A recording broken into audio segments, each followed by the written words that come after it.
सभी का SR academy में फिर से स्वागत है। मैं सुरेश सर। थोड़ा ज़्यादा दिन के बाद मैं वीडियो डाल रहा हूँ। थोड़ा सा प्रॉब्लम हो गई थी, काम ज़्यादा था इसलिए नहीं हो पा रहा था। ये टेस्ट 4 का मैथ का सलूशन है और आज हम जो टेस्ट 4 हुआ था, जो शनिवार को हमारे संस्था पे टेस्ट होता है, उसी का आज हमें सलूशन करना है। 10 क्वेश्चन का कराऊंगा मैथ का। इसके बाद जितने भी टेस्ट हुए हैं, जितने भी वीडियो है, धीरे धीरे एक एक करके मैं आपके पास पहुंचाता रहूँगा। ठीक है। इधर बीच में आपके साथ अब्सेंट रहा, ज़्यादा समय नहीं दे पाया, थोड़ा सा काम था घर पे इसलिए नहीं हो पा रहा था, लेकिन अब रेगुलर रहूँगा। और जितने भी आपके टेस्ट हमारे ऑफलाइन संस्था में होती है वो आपको मैं रिकॉर्ड करके और उसके जितने भी सारे क्वेश्चन है मैं आपको प्रोवाइड कराता रहूँगा।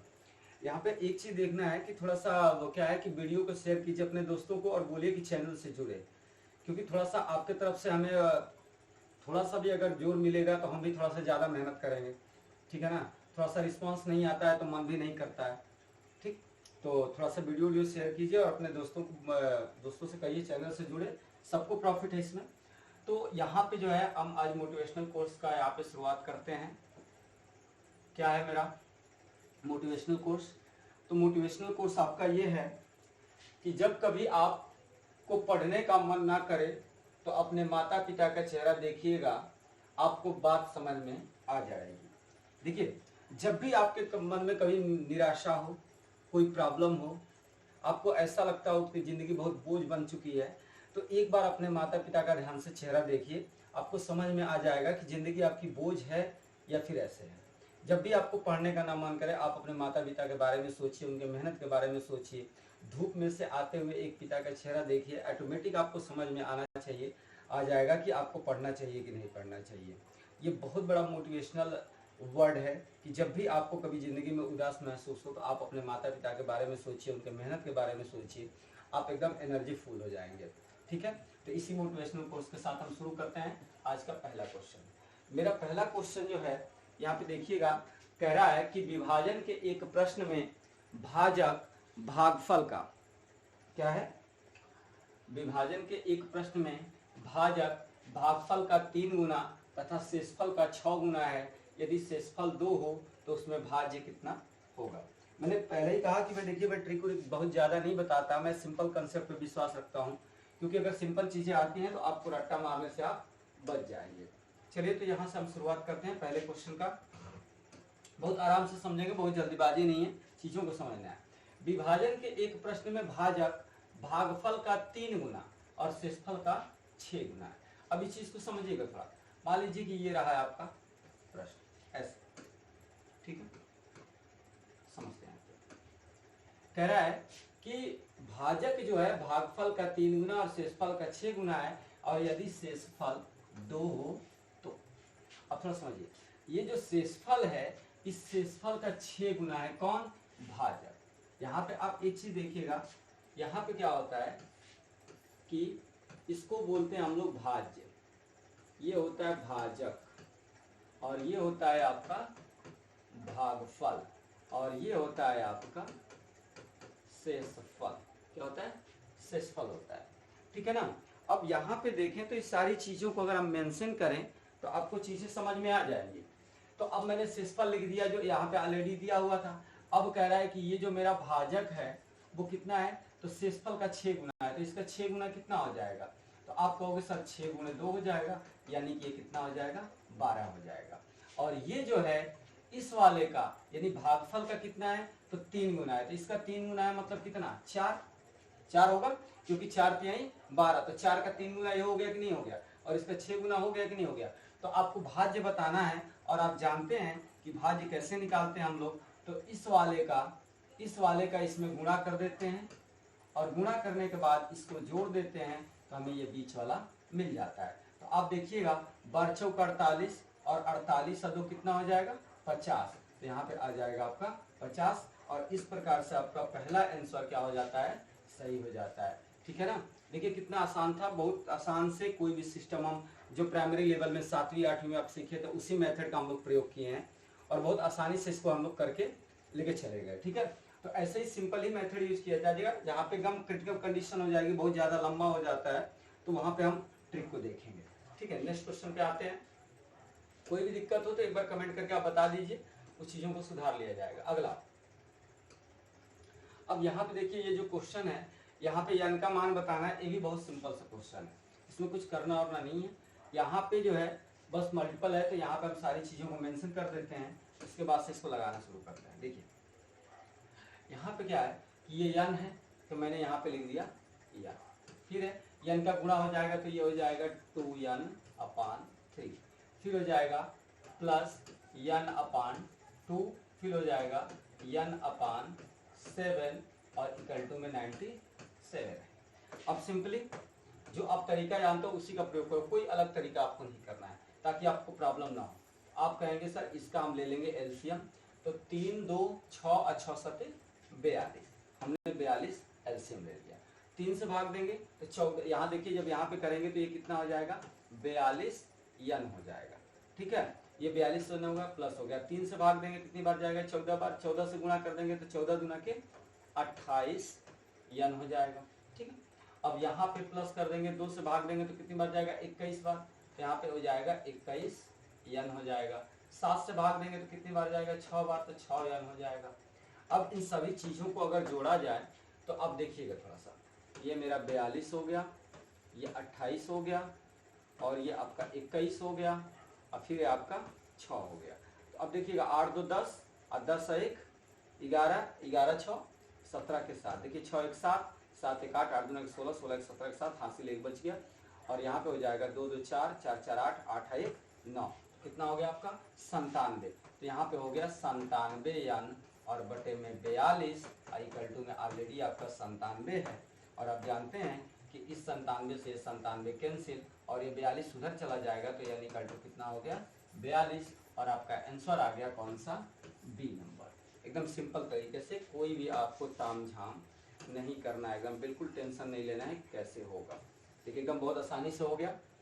अगर आपको क्वेश्चन समझ में आता है, सोल्यूशन समझ में आता है और मेरा बताने का तरीका सही है, तो एक बार वीडियो को अपने दोस्तों में जरूर शेयर कीजिए। आप लोग शेयर करेंगे तो थोड़ा सा इससे हमें मोटिवेशनल मिलेगा, थोड़ा सा साहस मिलेगा और बेटर बनाने की मैं कोशिश करूंगा, ठीक है। आते हैं नेक्स्ट क्वेश्चन पे। नेक्स्ट क्वेश्चन, अगला क्वेश्चन है, ये तो बिल्कुल आसान क्वेश्चन है और इसके लिए आप कोई भी प्रक्रिया अपना सकते हैं, बहुत बड़ी चीज नहीं है। यहाँ पे क्या कर सकते हैं हम, तो यहाँ पे आप वही चीज़ एकदम सिंपली करेंगे, कोई ज़्यादा हमको ट्रिक नहीं यूज करना है। तो आप कहोगे सर यहाँ पे हो जाएगा 1/2 और यहाँ हो जाएगा 1/8 और यहाँ हो जाएगा 4 6 24 और 24 दूनी के 48, तो 1/48। हमने एलसीएम ले लिया कितना 48 एलसीएम ले लिया मैंने, और 48 एलसीएम लिया, 2 से भाग दिया तो कितनी बार जाएगा, तो 24 दूनी का 48 होता है, यहाँ 24 हो जाएगा, 8 6 का 48 होता है, 6 हो जाएगा और यहाँ पे 1 हो जाएगा। सबको जोड़ देंगे तो ये 24 से 6 कितना हो जाएगा, तो ये देखिए 24 से 6 हो जाएगा 30 और 30 से 1 हो जाएगा कितना 31 और 31 बटे में 48 हो जाएगा, ठीक है। अब 31 बटे में 48 हो जाएगा। अच्छा, इसमें कई चीजें हैं, आप 1/2 कॉमन कर सकते हैं, तब भी आप कर सकते हैं, कोई दिक्कत नहीं है, तो उससे कोई मतलब नहीं है। अब 48 से हम 31 में भाग देंगे। देखिए ये क्वेश्चन सोल्यूशन वाला, मतलब सॉल्विंग करने के लिए है कि थोड़ा सा आपका डिवीजन कैसा है, डिवीजन आप सही कर पाते हैं कि नहीं कर पाते हैं। तो यहाँ पे हम 31 में भाग देंगे 48 से। अब सिंपल सी बात है कि 31 तो मेरा छोटा है, 48 से तो भाग जाएगा नहीं, तो जब 48 से भाग नहीं जाएगा तो हम क्या करेंगे, इसमें हम यहाँ पे दशमलव बढ़ाएंगे और यहाँ पे 0। अब हो गया मेरा 310। अच्छा, इतने बड़े में कैसे पता चलेगा, 48 का पहाड़ा तो आता नहीं है, तो आप एवरेज बना लीजिए कि 48 जो है लगभग 50 के बराबर है, तो 50 से कितनी बार भाग जाएगा, तो आप कहोगे सर 50 से जो भाग जाएगा वो 5 6 30 लगभग 6 बार जाएगा। तो अगर 6 बार ले जाएंगे तो ये हो जाएगा 8 6 48। अब देखिएगा यहाँ पे जो है ना, यहाँ पे जो है अगर आप इसमें 6 बार ले जाते हैं तो ये 8 6 48 के 8 हासिल बच जाएगा 4, अच्छे चौके 24 4 कितना हो जाएगा 28। देखिए 288 हो रहा है, एकदम पास में चला गया कि नहीं बता। तो यहाँ पे कितनी बार भाग जाएगा 6 बार, और 8 6 48 के 8 हासिल 4 और 6 चौके 24 4 28। और यहाँ पे हो गया आपका, देखिए यहाँ दशमलव ऑलरेडी पहले से ही 6 और यहाँ पे सब जगह 6 है, तो अभी भाग ले जाना है हमें। तो यहाँ पे घटा दिए, 10 में से 8 गया 2, और यहाँ पे जब हम देखेंगे तो यहाँ से 1 चला गया है, तो यहाँ से हासिल ले लेंगे, यहाँ पे फिर हो जाएगा 10 और 10 में से 8 जाएगा, फिर 2 हो जाएगा और यहाँ पे कैंसिल हो गया, मेरे पास 22 हो गया। अब फिर दशमलव बढ़ाएं, 1 0 तो मैं बढ़ा ही सकता हूँ, तो लगभग कितनी बार भाग जाएगा, फिर वही क्राइटेरिया अपनाइए 50 वाला, फिर क्राइटेरिया वही जब 50 वाला अपनाएंगे आप, तो आप देखेंगे कि 220 है तो मान के चलिए कि 5 बार जाना है, 5 बार नहीं, सॉरी 4 बार जाना है, क्योंकि 50 चौके कितना होता है 200। यहाँ पे हम ले जाएंगे कितना, 4 बार ले जाएंगे। अगर 4 बार ले जाएंगे तो 6 4 देखिए सभी जगहों पे है, तो 4 बार हम ले गए तो 4 बाटे 32 के 2, हासिल बचा 3, और ये जाएगा 4 चौके 16, और 16 3 19, और यहाँ पे घटाएंगे तो हो जाएगा 10, और 10 में से आप 2 घटाएंगे तो यहाँ हो जाएगा 8। एक बच गया तो नहीं जाएगा, यहाँ से हासिल ले लेंगे 11 हो जाएगा, 11 में से 9 घटा देंगे तो कितना हो जाएगा मेरा 2, और यहाँ पे कट गया 28 आ गया। फिर मैं यहाँ पे क्या करूँगा, फिर एक जीरो ले लूँगा, क्योंकि यहाँ पे बोला है कि 3 स्थानों तक बताना है, 2 स्थानों तक हो चुका है, बस एक ही बार लेना है। तो 280 है, ये 50 के करीब है, तो 50 से हम मानेंगे कि लगभग कितनी बार जाएगा, तो 5 बार तो जा ही सकता है। ठीक है, तो हम 5 बार ले जाके देख लेते हैं। अगर 5 बार जाता है तो यहाँ पे देखिए मैं 6 बार ले जाके देखता हूँ, तो अगर 6 बार ले जाएंगे तो 288 हो गए, 280 है, तो जाहिर सी बात है कि कितनी बार जाना है, 5 ही बार जाना है कि नहीं, 5 बार जाना है। तो अगर आप 5 बार लेते हैं तो यहाँ 5 लिख दीजिए, और 5 जीरो, तो ये हो जाएगा आपका 5 40 के 0, और 5 चौक के 20, और 5 चौक के 20, और 20 से 4 24 हो जाएगा। तो यहाँ बचेगा आपका कितना, ये कैंसिल हो जाएगा, और यहाँ बच जाएगा 40। ठीक है ना, तो अब 40 बच गया। अब इससे आगे ले नहीं जाना है, हमको 3 ही अंक तक चाहिए। यहाँ पे 0.645 आ रहा है, तो अब देखिए 0.644 ये तो बिल्कुल नहीं होगा। ये देखिए 7 है, तो राउंडअप के हिसाब से तो यहाँ पे जो है 5 के हिसाब से 6 कर सकते थे आप, तो ये भी नहीं होगा, और ये वाला ऑप्शन आपका हो जाएगा, यानी कि ऑप्शन हो गया आपका कौन सा, सी नंबर हो गया। क्योंकि आधा गया है तो आधा, जब भी दशमलव में जब आधा जाता है तो हम एक बढ़ा के ले सकते हैं। तो यहाँ पे और कोई ऑप्शन ना होने की वजह से आप इसी को ट्रिक करेंगे, 0.646 करेंगे। ठीक है, मैंने भाग करके दिखा दिया, सिंपली आपको सॉल्व करके दिखा दिया गया। ऐसे ही आराम से स्वयं बना के करेंगे तो जितना भी हार्ड क्वेश्चन होगा, कैलकुलेटिव होगा, बहुत आसानी से आप कर सकते हैं। ठीक है, आते हैं नेक्स्ट क्वेश्चन पे। अगला क्वेश्चन है मेरा, क्या समझिए, यहाँ पे कह रहा है कि नीचे दी गई संख्याओं में से सबसे बड़ी संख्या कौन सी है। ये तो लड्डू वाला क्वेश्चन बिल्कुल आसान है। आपको सबसे पहले क्या करना चाहिए कि जो भी आपके दशमलव है, जैसे यहाँ पे नंबर है 0.9, 0.09 और 0.009, फिर आपका 0.009, इतने नंबर हैं आपके पास। थोड़ा सा यहाँ पे देखिएगा। अब इसमें क्या करना होता है कि दशमलव के पास से हमको काउंट करना होता है। ठीक है, तो अब देखिए अगर इसमें पूछा गया कि सबसे बड़ा, तो यहाँ देखिए पहले अंक पे सबका 0 है, यहाँ पे 9 है, तो ऑफकोर्स ये सबसे क्या हो गया, बड़ा हो गया। और हमसे सबसे बड़ा ही पूछा गया है, तो सबसे बड़ा नंबर क्या हो गया आपका 0.9। अगर ये पूछता दूसरे नंबर का सबसे बड़ा कौन है, तो ये देखिएगा पहले नंबर का सबसे बड़ा ये हो गया था। अब इन तीनों में पहला 0 है, उसके बाद से देखेंगे तो यहाँ 9 है, दोनों 0 है, तो इन दोनों से बड़ा ये हो गया, तो ये दूसरे नंबर पे सबसे बड़ा हो गया। तीसरे नंबर पे सबसे बड़ा कौन होगा, ये देखिए यहाँ भी 0, यहाँ भी 0, यहाँ पे 9 आ गया, तो ये वाला तीसरे नंबर का सबसे बड़ा हो गया, और ये आपका चौथे नंबर का सबसे बड़ा हो गया। तो आरोही क्रम में भी लगाने के लिए आता है, अवरोही क्रम में भी लगाने के लिए आता है, और ऐसे भी पूछा जाता है। तो ये क्वेश्चन आया हुआ है, तो इसलिए मैंने इसको दे दिया था। तो आपका आंसर हो गया कितना, तो आंसर हो गया आपका 0.9। नेक्स्ट क्वेश्चन पे आइए। देखिए कह रहा है कि यदि किसी कक्षा के विद्यार्थी को 6, 8 और 10 के पूरे पूरे समूहों में रखा जा सके तो कक्षा में विद्यार्थियों की न्यूनतम संख्या क्या होगी। देखिए सिंपली, जब भी ऐसा क्वेश्चन है आपके मन में कुछ नहीं आना चाहिए, सिंपली आप एलसीएम निकालिए। एलसीएम निकालेंगे तो अब देखिए यहाँ पे मैंने ले लिया 6, 8 और 10। अब यहाँ से मैं इसका एलसीएम निकालूंगा, तो 2, 3, 4 और यहाँ पे हो गया 5। फिर मैं 2 से काटूंगा, 3 नहीं कटेगा, उतार दिया। 2 से 2 दूनी के 4 हो जाएगा, 5 नहीं कटेगा, मैं उतार दिया। फिर आगे मैं चलूंगा, और आगे चलूंगा तो अब देख रहे हैं सारे नंबर आपके क्या हैं, तो ऑड नंबर हैं, सॉरी ऑड नंबर कह रहा हूँ, प्राइम नंबर हैं, यानी अभाज्य संख्याएं कटेंगी नहीं। तो आप सिंपली कह सकते हैं 2 दूनी के 4, 4 3 12, 12 दूना के 24 और 24 पचे 120। तो आपका आंसर हो जाएगा 120। तो आपका आंसर इसमें 120 हो जाएगा, यानी कि न्यूनतम संख्या जो होगी 120 होगी। क्योंकि बिगेस्ट नंबर तो बहुत कुछ भी हो सकता है, कोई इसका पता ही नहीं है कितना बड़ा होगा, लेकिन ये जो है इसका न्यूनतम 120 ही आंसर आएगा। ठीक है ना, आप 240 मत मारिएगा। देखिए 240 मार देंगे तो 120 इससे छोटा है ना, तो आंसर यही होगा, क्योंकि न्यूनतम पूछा गया है। तो 240 मत मारिएगा आप। ठीक है, तो आंसर हो गया आपका बी नंबर। नेक्स्ट क्वेश्चन पे आते हैं। नेक्स्ट क्वेश्चन मेरा क्या कह रहा है, समझिएगा। यहाँ पे ये कहा जा रहा है कि 1000 और 2000 के बीच कौन सी संख्या है जिसे यदि 30, 36 और 80 से विभक्त किया जाए तो प्रत्येक स्थिति में शेषफल 11 होगा। अब ऐसे क्वेश्चनों के लिए आपको क्या करना चाहिए ना कि सिंपली पहले एलसीएम निकालना चाहिए। एलसीएम निकाल करके यहां देखिए आपको क्या करना चाहिए कि एलसीएम निकाल करके और एलसीएम में ये जो शेषफल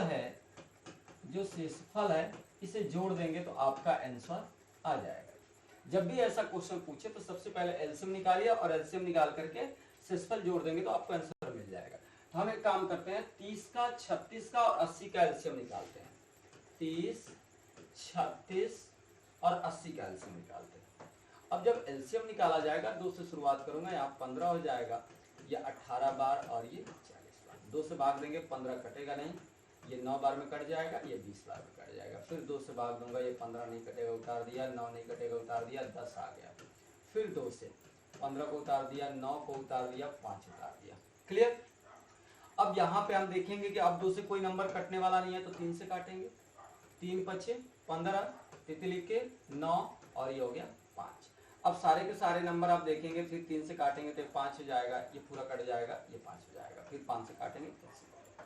अब एलसीएम देखते हैं कितना होगा भाई। 2 दूनी के 4, 4 दूनी के 8, 8 दूनी के 16, ठीक है।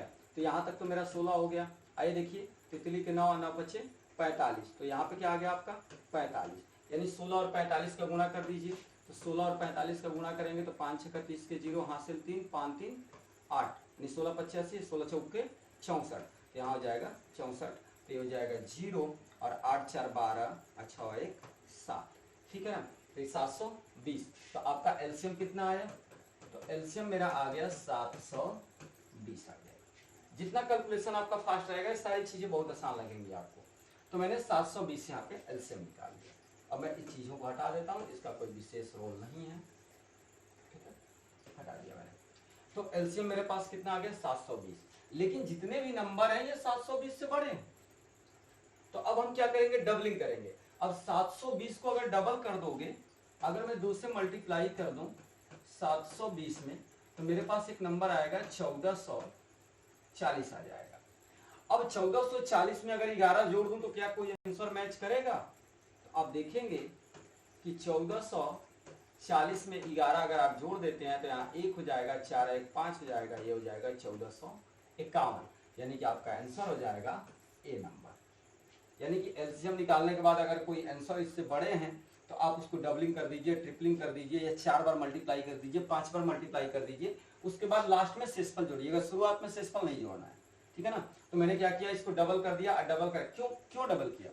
अगर भाई जो संख्याएं 720 को काट रही हैं वो 720 के मल्टीपल को भी काटेंगे। जो संख्याएं 720 को काट रही हैं वो 720 के मल्टीपल को भी काटेंगी। अब 720 के मल्टीपल को काटेंगी तो इसका मतलब वो भी एक प्रकार का एलसीएम हुआ। और एलसीएम में मैंने क्या किया कि एलसीएम निकालने के बाद फिर मैंने क्या किया कि यहाँ पे शेषफल को जोड़ दिया। यहाँ पे मैंने क्या किया, यहाँ पे मैंने शेषफल को जोड़ दिया और मेरे पास आंसर आ गया कितना, तो 1451। हमारा आंसर कितना हो जाएगा 1451, राइट। अगर आपको क्वेश्चन समझ में आता है, आपको क्वेश्चन अच्छे लग रहे हैं, तो इससे अपने दोस्तों के बीच शेयर जरूर कीजिए, ठीक है ना। आइए नेक्स्ट क्वेश्चन पे चलते हैं। अगला क्वेश्चन है मेरा ये, देखिए कह रहा है कि यदि 5 कड़ी में 5 गुणे 5 पे पावर 3 भागे 5 पे पावर -3 बटा में 2 बराबर 5 पे पावर x + 2 हो तो x का मान ज्ञात कीजिए। इट्स वेरी सिंपल, यह बहुत ज्यादा आसान है। तो इसको मैं क्या लिख सकता हूँ, सिंपली इसको समझिएगा थोड़ा सा। इसको जो है ना आप लिख सकते हैं कि 5 गुणे 5 और कड़ी का मान, इस कड़ी का मान कितना है 1/2, और फिर मैंने लिख दिया गुणे 5 पे पावर 3 और भाग देना है तो मैंने लिख दिया 5 पे पावर -3/2 और बराबर 5 पे पावर x + 2। ऐसे ही लिखा जाएगा भाई, भाग देना था मैंने, भाग दे दिया। अब देखिएगा ये पावर, अब यहाँ पे सारे, यहाँ पे आप एक चीज कर सकते हैं, आप चाहो तो डायरेक्ट भी लिख सकते हो, लेकिन यहाँ पे एक चीज आपको गौर करनी है कि घातांक और कर्ण में क्या होता है कि अगर आधार बराबर हो तो गुणा में घातें क्या होती है, जुड़ जाती है। गुणा में घातें क्या होती है, जुड़ जाती है। तो यहाँ पे देखेंगे, यहाँ पे कितने पावर है, 1 पावर है, यहाँ पे 3 पावर है, तो 3 पावर और 1 पावर मिलकर कितना 4। तो यहाँ पे कुल मिलाकर के आप सीधे सीधे कहोगे कि सर यहाँ पे जो बनेगा वो 5 पे पावर कितना, तो 1 + 3 + 1/2, और ये जो पावर होती है ऊपर जाकर के माइनस होती है। जब इसको माइनस करेंगे तो आप देखेंगे कि इस पावर में से हम जब इसको माइनस करेंगे किसको, तो -3/2 को, तो माइनस माइनस क्या बदल जाएगा, ये प्लस में बदल जाएगा। और यहाँ पे जो वैल्यू आपकी है वो 5 पे पावर x + 2 है।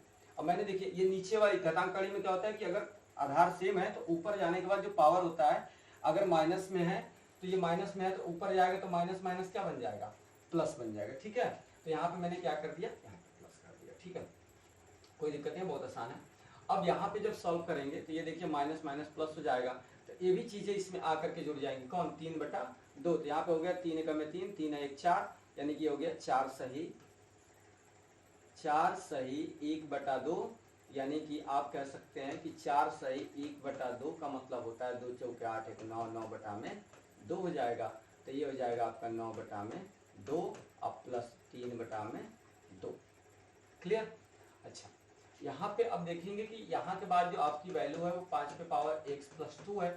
अब यहाँ पे जो है आधार बराबर हो गया, तो आधार बराबर हो गया तो घात भी बराबर हो जाएंगी। अब घात बराबर हो गई तो ये देखो हर बराबर है, तो 9 और 3 कितना हो जाएगा, तो 9 3 12 हो जाएगा।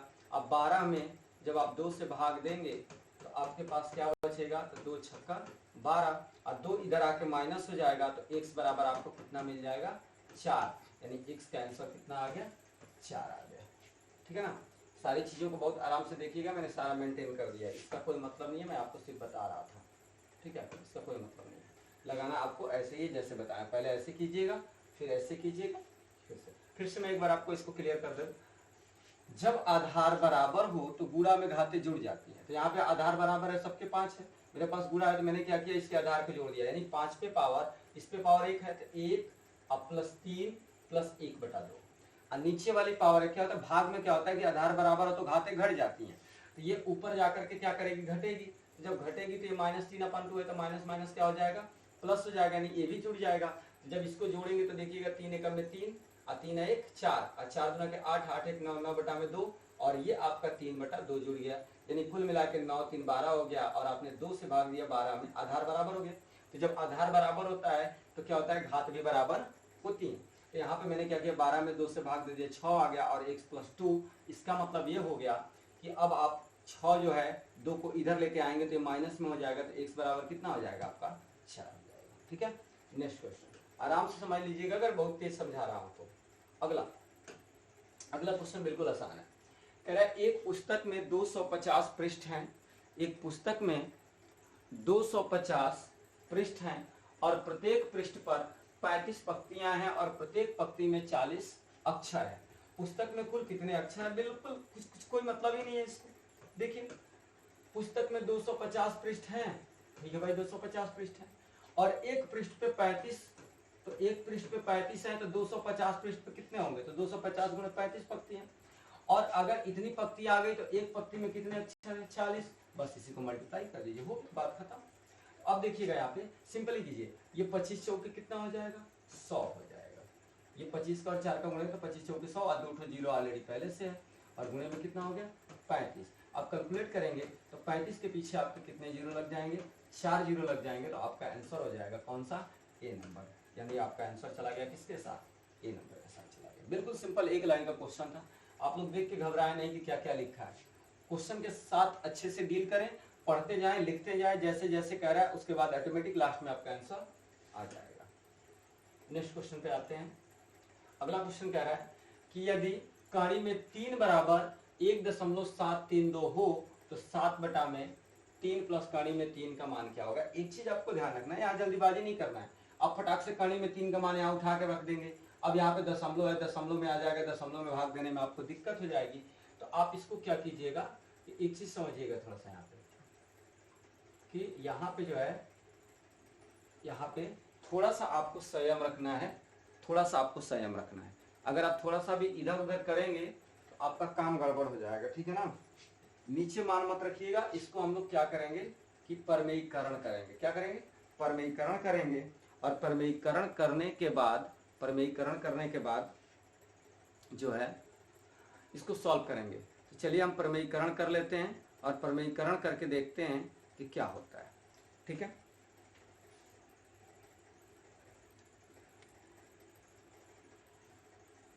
परमीकरण करके देख लेते हैं। तो अब देखिएगा यहाँ पे मैं परमीकरण कर रहा हूं इसका।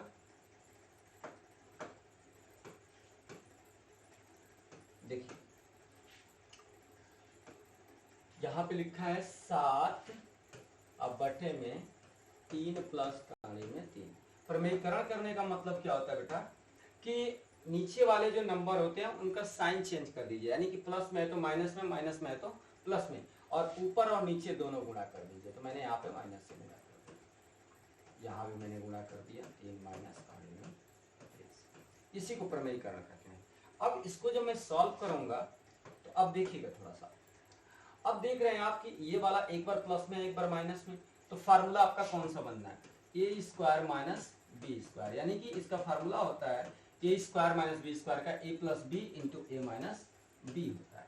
अब इस फार्मूले के अकॉर्डिंग है, जब इसको जब भी ऐसा बने तो आपको कुछ नहीं करना है, एकदम सिंपली डील करना है। आप इसका स्क्वायर करेंगे, ऊपर वाले का हम तो गुणा करेंगे, तो ऊपर वाले का गुणा करेंगे तो कितना हो जाएगा 70 के 21 और माइनस 7 कहानी में 3, और नीचे क्या हो जाएगा, तो 3 का स्क्वायर कितना हो जाएगा 9, और कहानी में 3 का स्क्वायर कितना हो जाएगा 3। अब देखिए काम आपका हो गया यार, यहां मैं इसको मिटा दे रहा हूं।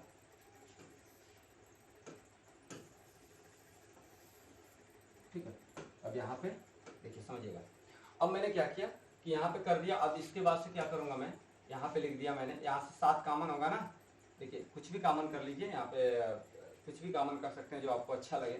तो मैं यहाँ से क्या कॉमन कर सकता हूँ, 7 कॉमन कर सकते हैं, या कुछ भी कॉमन कर सकते हैं, क्योंकि मल्टीप्लाई किया तो 70 के 21 और 7 कहानी में 3 आ गया। अब यहाँ पे जब आप लिखेंगे तो मैं यहाँ से बहुत कुछ कॉमन कर सकता हूँ, तो 7 कॉमन कर सकता हूँ, तो मैंने 7 को कॉमन कर दिया। ठीक है, अब 7 कॉमन करने के बाद आप देख रहे हैं कि यहाँ पे जो आपका नंबर बच रहा है वो क्या बच रहा है, तो 70 के 21 3, और यहाँ बच रहा है कहानी में 3, और कहानी में 3 का मान आप जानते हैं कि ऊपर दिया हुआ है कितना, तो 1.732 ये दिया है। और मैंने इसको लिख दिया और नीचे लिख दिया 9 में से 3 गया मेरा कितना 6 चला गया। अब इसको घटाने के बाद जो है क्या यार क्या डिस्टर्ब कर रहे हो। ठीक है, अब इसके बाद हम क्या करेंगे, काम करते हैं, थोड़ा सा लंबा हो जा रहा है, मैं थोड़ा सा 60 में आपको लेके चलता हूँ, इसको 60 में लेके चलता हूँ। मैं इसको क्या करूंगा, परमीकरण करूंगा, तो परमीकरण करूंगा तो ये हो जाएगा 7 बटे में 3 प्लस कहानी में 3, और परमीकरण में क्या होता है कि गुणा करते हैं, थोड़ा सा जगह कम पड़ रहा था इसलिए मैं दोबारा किया, 3 माइनस कहानी में 3, और यहाँ हो जाएगा 3 माइनस कहानी में 3। ठीक है, यहाँ हम मल्टीप्लाई करेंगे सिंपली, तो अब मल्टीप्लाई करेंगे तो e का स्क्वायर माइनस b का स्क्वायर, तो 3 का स्क्वायर करेंगे तो कितना हो जाएगा 9, और कहानी में 3 का स्क्वायर करेंगे तो कितना हो जाएगा 3, तो 9 में से 3 जाएगा 6, और इधर गुणा करेंगे तो 70 के 21, और 21 माइनस 7 गुणे 1.732, अब बटे में कितना हो जाएगा आपका 6 हो जाएगा, क्योंकि 9 में से 3 आपका घट गया। अब देखिए, अब यहाँ पे 7 का गुणा करेंगे, अब इसको रफ फर्क करना है, तो 7 का गुणा करेंगे तो 7 गुना के 14 के 4, और यहाँ पे क्या हो जाएगा 70 के 21, और 21 है कितना हो जाएगा 22, हासिल 2, 7 49, 49 2 51, हासिल 5, और 7 एकम में 7, और 7 5 12, और यहाँ पे दशमलव लगेगा 3 अंक पे, तो यहाँ पे लग गया ये। अब ये इसका सोल्यूशन था। अब मैं 21 में से 12 दशमलव इसको घटा देता हूँ, तो जब इसको 21 में से मैं घटाऊंगा तो मेरे पास क्या आएगा, यहाँ देखिए 10, यहाँ पे 0 0 हो जाएगा, तो यहाँ पे हो जाएगा 6, और यहाँ पे हो जाएगा 7, क्योंकि यहाँ 9 बचा, यहाँ भी 9 बचा, तो यहाँ 8 हो जाएगा, और यहाँ से चला गया तो 0, तो यहाँ से यहाँ ले लिए, यहाँ हो गया 10, 10 में से 2 गया कितना 8, तो यहाँ क्या बच गया केवल 0, यानी कि ये मेरे पास बच गया कितना 8.876, अब भाग देना है किससे 6 से। अब 6 से भाग देंगे तो जायज़ सी बात है कि मेरा कितनी बार जाएगा, तो 6 एकम में 6। अब एक ही जगह पे आप देख रहे हैं कि बस एक ही जगह पे ऐसी सिचुएशन बन रही है, ऐसी सिचुएशन बनने कहाँ पर 1 पर, और यहाँ पे 1 बनना और कहीं बन नहीं रहा है, तो ये दोनों आंसर तो हो नहीं सकते। ठीक है, तो 6 एकम में 6 हो गया, दशमलव बढ़ा दिया, 2 बच गया मेरे पास, 2 बच गया 28 हो गया, तो 6 चौके 24 हो गया, दोनों जगह पे 4 है। अब 6 चौके 24 हो गया, तो मेरे पास बचा 4, ये हो गया 47। अब 47 में 6 का भाग कितनी बार जाएगा, तो 6 7 42, यानी 1.47, यानी कि ये वाला आंसर नहीं होगा। आंसर मेरा कौन सा हो जाएगा, बी नंबर मेरा आंसर हो गया। एकदम आराम से धीरे धीरे समझ के लगाएंगे तब जाके काम होगा। अब कहना नहीं है प्रमेयीकरण आपको करना सीखना है। जब भी आपको प्रमेयीकरण करना हो तो नीचे वाले नंबर का साइन के चेंज करके ऊपर नीचे गुणा कर दीजिए, और नीचे वाले का क्या कीजिएगा, ए स्क्वायर माइनस बी स्क्वायर का फार्मूला लगा लीजिएगा, और इसमें क्या कीजिएगा कि पहले वाले का स्क्वायर कर दीजिएगा, दूसरे वाले का स्क्वायर कर दीजिएगा, दोनों का डिफरेंस ले लीजिएगा। फिर से कह रहा हूँ, पहले का स्क्वायर दूसरे का स्क्वायर कर दीजिए और दोनों का अंतर ले लीजिए, नीचे आपका प्रमेयीकरण हो जाएगा। तो देखिए तितली के 9 स्क्वायर कर दिया, कहानी में 3 का स्क्वायर 3, तो 9 में से 3 गया कितना 6, मैंने यहाँ पे 6 दे दिया। ठीक है, नेक्स्ट क्वेश्चन पे आते हैं। अगला क्वेश्चन भी बहुत आसान है, कुछ है ही नहीं इसमें। किसी विद्यालय में कुल विद्यार्थियों का 70% लड़कियां हैं और लड़कों की संख्या 510 है, तो विद्यालय में कुल विद्यार्थियों की संख्या कितनी है।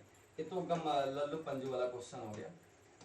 देखिए टोटल तो 100 ही होंगे, 100%, और 100% में से 2 प्रकार के लोग निकल गए यार। कौन कौन से, एक बॉयज हो गए और एक गर्ल्स हो गए। अब इसमें से भी 70% लड़कियां हैं, है ना, तो 70% अगर लड़कियां हो गई तो 30% क्या हो गए, लड़के हो गए। और ये लड़कों की संख्या 510 है, जो इसके बराबर है, 510 के बराबर है। अब हम क्या करेंगे कि 30 का भाग देंगे, 30 का भाग देंगे, 0 से 0 कट जाएगा, ये हो जाएगा कितनी बार, 17 बार। 17 तियां देखिए, 3 7 21 के 1 और हासिल 2, 3 1 में 3, 3 2 5, यानी कि 17 से गुणा किया गया है। अब आपसे ये पूछा गया है, फिर से समझ लीजिए, हमारे पास टोटल जो भी जनसंख्या होगी 100% के बराबर होगी, और इसी में लड़के और लड़कियां हैं। अगर लड़कियां 70% हो गई हैं तो इसका मतलब कि लड़के 30% हैं। अब लड़के 30% है और इनकी संख्या 510 है, तो ये 30% जो है, ये 30% जो है 510 के बराबर हुआ। तो 30 से जब हम भाग देंगे इसमें तो कितनी बार जाएगा, 17 बार जाएगा, क्योंकि 17 0 0 और 17 तियां 51। अब कुछ भी निकालना हो ना, सिर्फ 17 से आप गुणा कर दीजिए।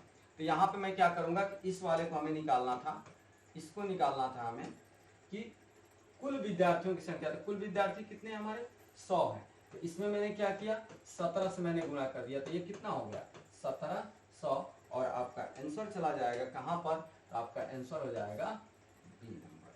क्लियर, तो आपका आंसर कितना हो गया, बी नंबर आपका आंसर हो गया। ये आपका सोल्यूशन था इसका, बिल्कुल इजी क्वेश्चन था आपका। ठीक है, आते हैं नेक्स्ट क्वेश्चन पे। अगला देखिए, ये कह रहा है किसी मशीन का मूल्य में प्रति वर्ष 5% की कमी होती है यदि उसका वर्तमान मूल्य 20,000 रुपये है, या फिर ठीक है 2 लाख रुपये, 2 लाख रुपये है, तो 2 वर्ष के बाद उसका मूल्य क्या होगा। अब देखिए मशीन है तो हर साल पुरानी होगी, हर साल रेट गिरेगा, तो अब इसका हर साल 5% के एवरेज में गिरता है। तो अब प्रेजेंट टाइम में अगर इसका सोल्यूशन की बात किया जाए तो आप कहोगे कि सर देखिए 2 लाख रुपए है इसके, और 5% पहला साल गिरेगा तो ये 95 हो जाएगा सर, और 5% दूसरा साल गिरेगा फिर 95 हो जाएगा सर। अब 2 ही साल के बाद हमें बताना है कि 2 वर्ष बाद उसका मूल्य क्या होगा।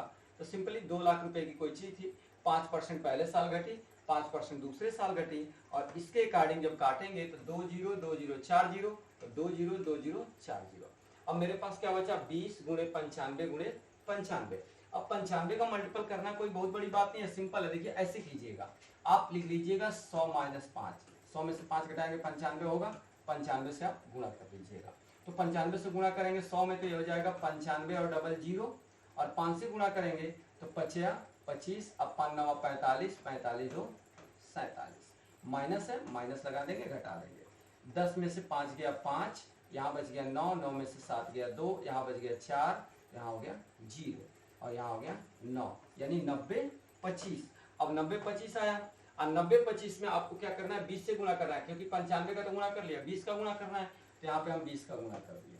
20 का गुणा करेंगे तो 2 से कर दीजिए, 2 5 10 के 0, और 2 दूनी के 4 1 5, और फिर 2 0 0, और 2 9 18, और 1 0 ऑलरेडी पहले से लगा हुआ है, तो ये हो जाएगा, यानी कि आपका आंसर टोटल आएगा 18 0 5 डबल 0। तो कहाँ आंसर दिखाई दे रहा है आपको, ए नंबर में आपको आंसर दिखाई दे रहा है, तो आपका आंसर हो गया ए नंबर। सोल्यूशन आपका ठीक ठाक है, तगड़ा है, तो आप समझ जाइए कि क्वेश्चन को बहुत आराम से कर ले जाएंगे। मैथ में सोल्यूशन कह रहा है, कैलकुलेशन ही मेन है। मैथ में कैलकुलेशन अगर आपका बहुत अच्छा है तो किसी भी क्वेश्चन को आराम से कर ले जाएंगे, कोई दिक्कत नहीं होगा आपको, एक बार बस आदत पढ़ने की बात है, ठीक है। नेक्स्ट क्वेश्चन पे आते हैं।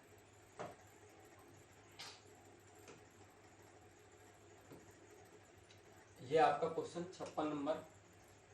यदि a प्लस बी का 15%, a माइनस बी के 25% हो तो b का कितना प्रतिशत a है, b का।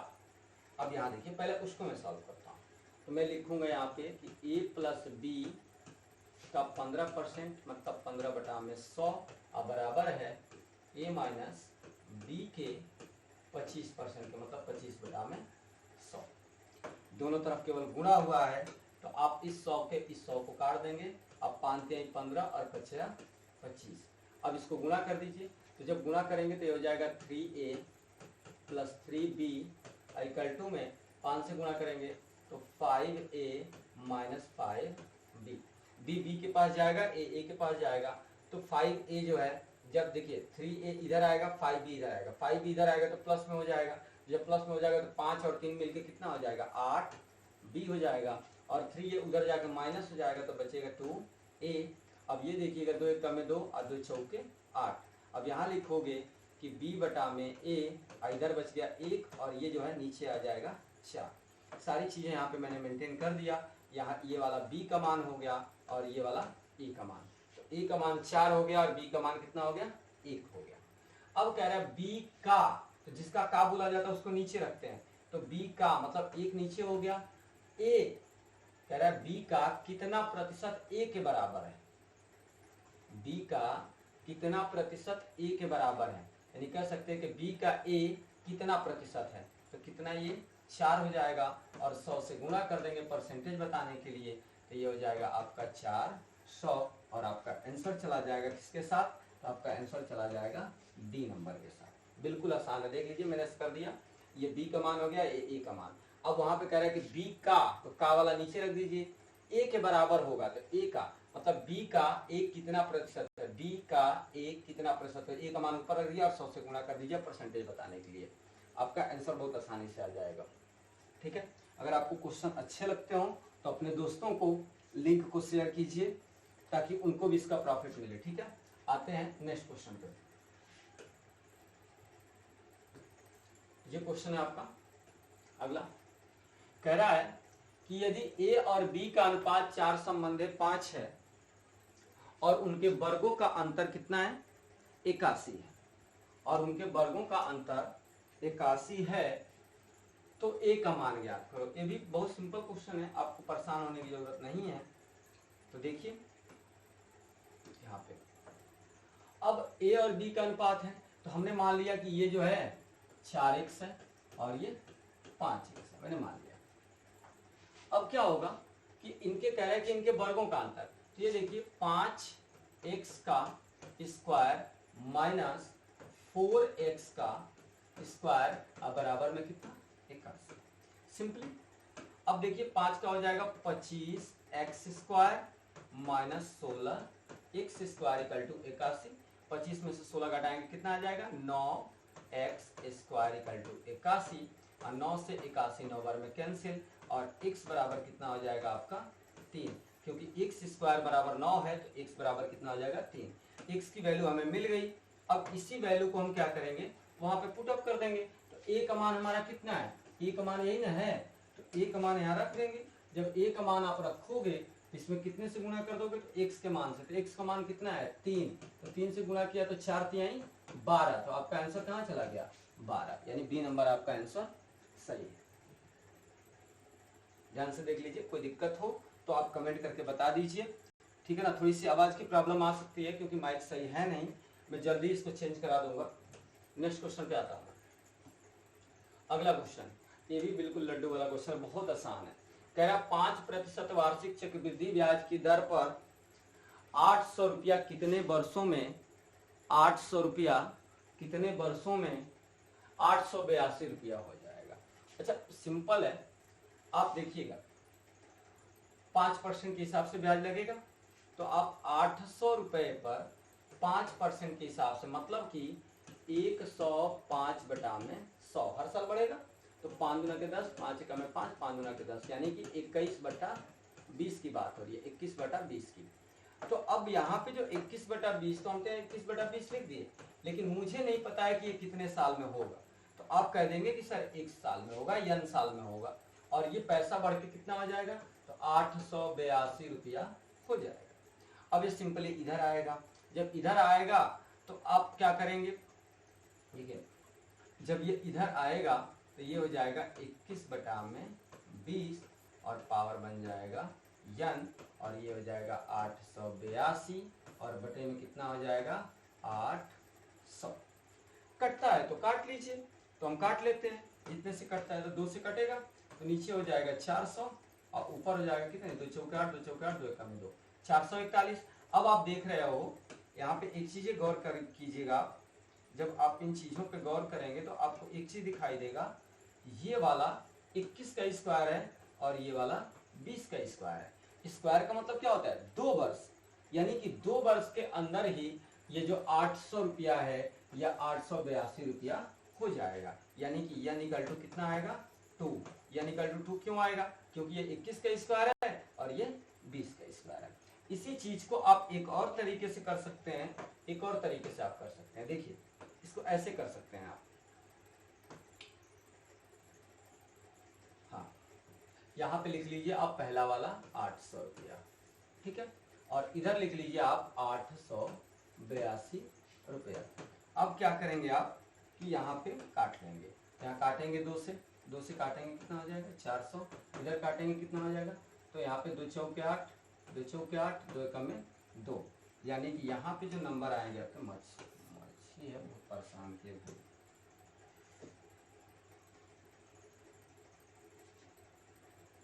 बहुत परेशान कर दिया आज, सॉरी डिस्टर्बेंस के लिए, क्या करेंगे, सबका तो इसी में दिमाग है।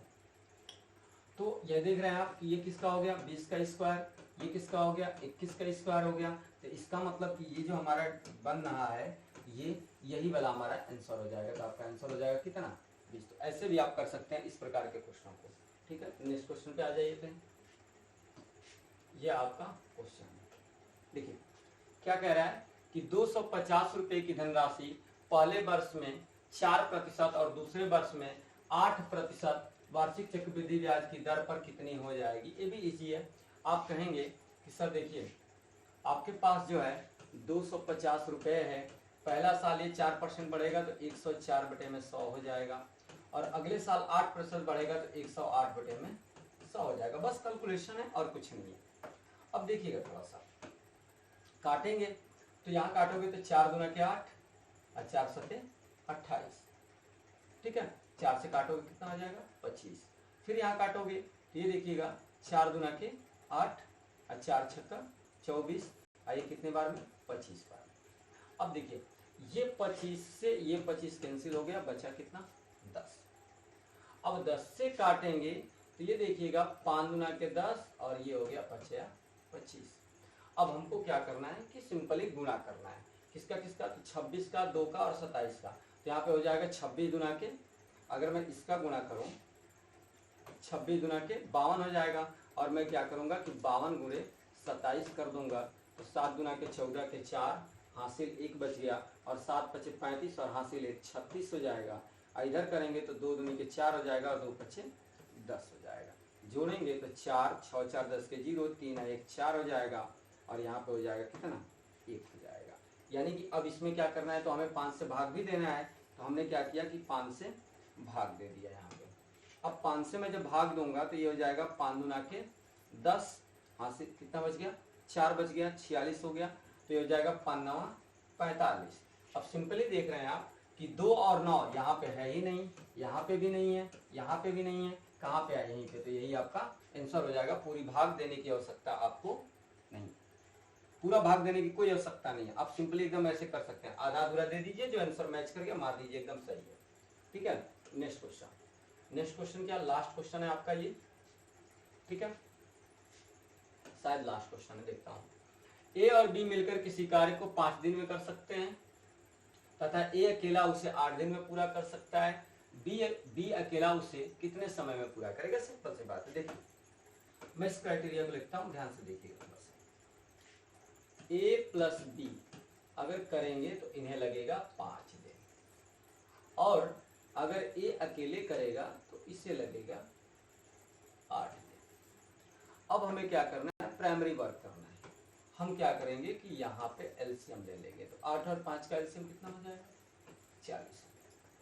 अब हम यहाँ पे इनकी क्षमता ज्ञात करेंगे, तो 5 से मैंने भाग दिया, 5 9 8 40, और यहाँ भाग दिया मैंने, तो 8 5 40।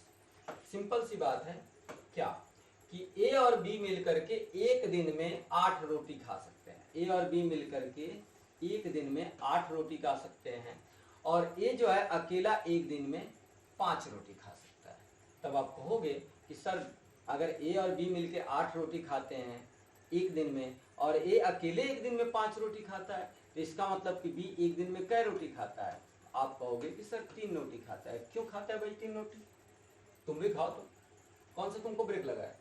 लेकिन आप कहोगे नहीं सर, ए और बी केवल दोनों मिलकर के एक दिन में 8 रोटी खाते हैं, दोनों मिलकर 8 रोटी खाते हैं, जिनमें से ए अकेले एक दिन में 5 रोटी खाता है। तो इसका मतलब बी की कैपेसिटी कितनी हुई, 3 ही रोटी की, 3 ही रोटी खाता है ना, क्योंकि दोनों मिलकर 8 रोटी खा रहे हैं। और जब ए अकेले 5 खा जाएगा तो बी बेचारा कै खाएगा, 3 खाएगा। तो अब बी 3 रोटी खा सकता है। अब इसमें भी आप प्रॉब्लम एक क्रिएट करके देख रहे हैं। क्या कर रहे हैं कि टोटल हमको खाना कितना है, 40 रोटी। अब 40 रोटी है और शर्त रख रहे हैं कि बी अकेले उसे कितने समय में पूरा करेगा, यानी कि इस 40 रोटी को बी अकेले कितने दिन में खाएगा। तो एक दिन में 3 रोटी खाता है, तो कुल कितने दिन में खाएगा भाई, कुल दिन बराबर कितना, तो 40 रोटी को 3 के हिसाब से खाएगा। एक दिन में 3 रोटी, तो हमने 40 में भाग दे दिया, और जब 40 में भाग दिया तो आपका आंसर चला गया किसके साथ, तो आपका आंसर चला गया सी के साथ। ये आपका सॉल्यूशन है। ठीक है, देखिए थोड़ी सी ज़्यादा दिन के बाद ये वीडियो आई थी, तो थोड़ी सी आपको भी प्रॉब्लम हुई, ज़्यादा दिन तक मैं भेज नहीं पाया, मुझे काम था। लेकिन आज के बाद रेगुलर आपको एक वीडियो मिलेगी, और मैं कोशिश करूंगा कि केवल मैथ और रीजनिंग की आपको वीडियो प्रोवाइड कराई जाए। ठीक है ना, क्योंकि जीएस वगैरह तो आप खुद ही पढ़ लेते हैं। यहाँ पे आप एक चीज़ गौर कीजिएगा, मैंने आपको टोटल जो है 15 क्वेश्चन कराया है। टोटल 15 क्वेश्चन की बात हुई थी, 15 क्वेश्चन मैंने आपको करा दिया, और सारे क्वेश्चन बहुत अच्छे थे। अगर आपको कंटेंट हमारे अच्छे लग रहे हैं, क्वेश्चन अच्छे लग रहे हैं, और बताने का तरीका अगर सही है, मैं आपको समझा पा रहा हूँ, आप मेरी बात समझ पा रहे हैं, तो आप अपने दोस्तों को लिंक जरूर शेयर कीजिए, और उनसे बोलिए कि हमारे चैनल से जुड़ जाएं, ताकि इससे ज़्यादा प्रॉफिट उनको भी प्राप्त हो। और एक चीज़ देखिए कि जितना आप मेरा सहयोग करेंगे, जितना लोग इसको पसंद करेंगे, उतना ही मैं ज़्यादा मेहनत करूँगा, क्योंकि आदमी काम तो तभी करता है ना जब उसको लोगों का सहयोग मिलता है। तो आप लोगों को सहयोग से ये सारी चीज़ें हो रही हैं।